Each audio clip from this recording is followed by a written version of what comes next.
tous, je me présente, Roland Creta, coach de santé et nutrithérapeute. Aujourd'hui, je vais vous parler de comment être inarrêtable. Ça, je pense que ça doit parler à beaucoup de gens, que ça soit en privé, que ça soit en entreprise, que ça soit pour tout le monde. On peut avoir un super mindset, on appelle ça, inarrêtable. Ça veut dire qu'en quelque part, si vous êtes prêt à faire les bonnes choses, je pense que tout ça, c'est possible. Il y a 3 choses à retenir, très très importantes. La première, c'est apprendre. Apprendre, ça, c'est quelque chose que vous devez continuer d'apprendre dans le domaine que vous êtes pour que vous soyez inarrêtable. Si vous n'apprenez pas, en quelque part, on n'apprend rien. Ça veut dire que tout en réussissant, je connais très peu de gens, on va dire, qui ont une toute grande réussite sans avoir d'échecs. Dès qu'on a un échec, si on apprend de ces échecs-là, tout d'un coup, on va se rendre compte qu'on peut aller de l'autre côté et commencer à réussir très sérieusement. Mais c'est clair que si vous avez toujours votre schéma dans l'échec, là, ça ne peut pas le faire. C'est pour ça qu'apprendre est très important. Déjà, dans le milieu dans lequel vous êtes, pour réussir, il faut vraiment comprendre, dire voilà, moi je veux faire ci, c'est un job qui me plaît, et je continue, mais continuez d'apprendre tout le temps, parce qu'on apprend de nos erreurs, et ça c'est quelque chose de fondamental.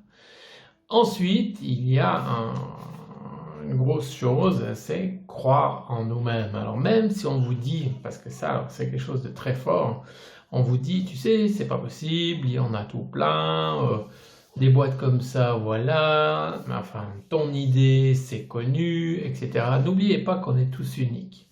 Ça veut dire qu'en quelque part, ce que vous faites, l'autre ne le fera de toute façon pas la même chose, et commencez à croire en vous-même. Et ça, c'est vraiment, vraiment quelque chose d'important. Regardez d'avoir votre estime de vous qui est aussi au taquet, ça veut dire de 0 à 10, quelle estime de vous-même vous avez, quelle confiance en vous vous avez. Travaillez là-dessus pour que, en quelque part, votre croyance, on va dire, en vous-même fonctionne, pour que tout d'un coup, vous allez vous dire « Ah, maintenant, je peux y aller ». Parce qu'il est très clair que si vous commencez à écouter les autres en disant « Ah oui, mais t'arrives pas », et que vous mettez le doute « Oui, peut-être, non, ils ont raison », etc. Là, ça risque de ne pas le faire du tout, et ça risque de pêcher très sérieusement. Alors, première chose, apprendre. Deuxième chose, avoir cette confiance en nous-mêmes et travailler dessus pour d'y arriver. Ça veut dire qu'on est toujours plus fort, entre parenthèses, quand on commence à sortir dans notre zone confort, parce qu'une fois qu'on est bien installé dans notre zone confort, ce qu'il y a, c'est que pourquoi faire quelque chose en quelque part si il y a tout qui est là, etc., etc. Alors moi, j'ai tendance à dire qu'il ne faut pas sortir, on va dire, carrément de notre zone confort, parce que l'histoire qu'il y a, que si on sort vraiment de la zone confort, ça risque de nous déstabiliser très sérieusement, puis il y a des gens qui ne font plus rien. Par contre, on peut augmenter la zone confort si on part là, on continue, on continue, on continue, puis d'un coup, on se rend compte qu'on est beaucoup plus loin. Ça veut dire que si notre zone confort elle avait un rayon de 1 mètre, 1 mètre 50 ou 2 mètres, on va agrandir. On va gentiment tous les jours oser un tout petit peu plus. Ah, ça j'ose faire, ça je vais y aller, ça j'ose faire. Puis tout d'un coup, on va se rendre compte, waouh, je suis sorti. Alors oui, effectivement, vous êtes sorti de votre zone confort, mais vous y avez été progressivement, et ça, c'est quelque chose qui est vraiment très important. Parce que si vous faites un tout gros saut, il y a des fois que ça pose quand même des gros problèmes. Voilà un petit peu par rapport à ça. Et ensuite, il y a une chose qui est vraiment primordiale aussi par rapport à ça, c'est d'être le meilleur. Alors très souvent, si vous êtes dans le sport, ou vous faites du tennis, ou vous faites du foot, c'est clair que si on vous parle de Federer ou ce genre de choses, il va être très compliqué. Mettez-le comme objectif ou vos buts, mais si vous êtes le meilleur dans votre club, voilà, en quelque part, vous avez déjà atteint un objectif. Après, c'est selon l'âge qu'on a, ça c'est très clair. Ensuite, selon le métier qu'on veut faire, Mais mettez-vous comme objectif des gens devant vous qui ont réussi. Ça veut dire de se dire, ah bah tiens, lui il l'a fait, pourquoi moi je peux pas le faire? Et à un moment donné, on aura tout le temps cet objectif en vue. Alors des fois je souris avec ça en me disant, allez hop, on va ramer, et on rame, mais c'est toujours d'avancer.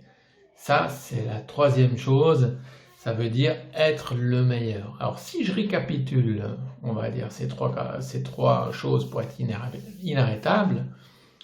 1. Apprendre. 2. Avoir confiance en nous-mêmes. Et 3. Et oui, que tu sois le meilleur. Et ça, c'est pour moi quelque chose qui me tient vraiment à cœur. Voilà, alors c'était 3 petits tips si on veut. Essaye de les noter. Une fois que tu auras mis ça sur papier, bah, tu vas te rendre compte, ok, qu'est-ce que je fais de bien? Qu'est-ce que j'apprends? Mon job que j'aime vraiment, ça veut dire celui qui te fait vibrer le matin, ça veut dire que tu n'as pas cette sensation d'aller travailler. La deuxième chose, j'ai confiance en ce que je fais. Ok, j'aime, j'y vais, je vais voir mes clients, je vais voir mes gens, je fais des vidéos, etc. Selon le job que tu as. Et le troisième, je veux être le meilleur. Et si tu veux être le meilleur, tu fais quoi? Bah, tu apprends et tu as une confiance en toi inarrêtable.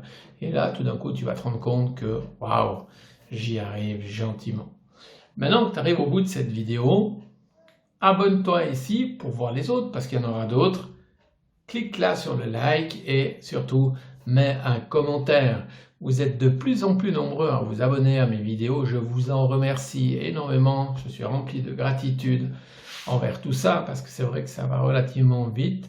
Et ça me fait vraiment plaisir de pouvoir vous aider dans tous les sens du terme, dans le sens que si ça peut vous rendre service, si ça peut aider le monde, merci à vous.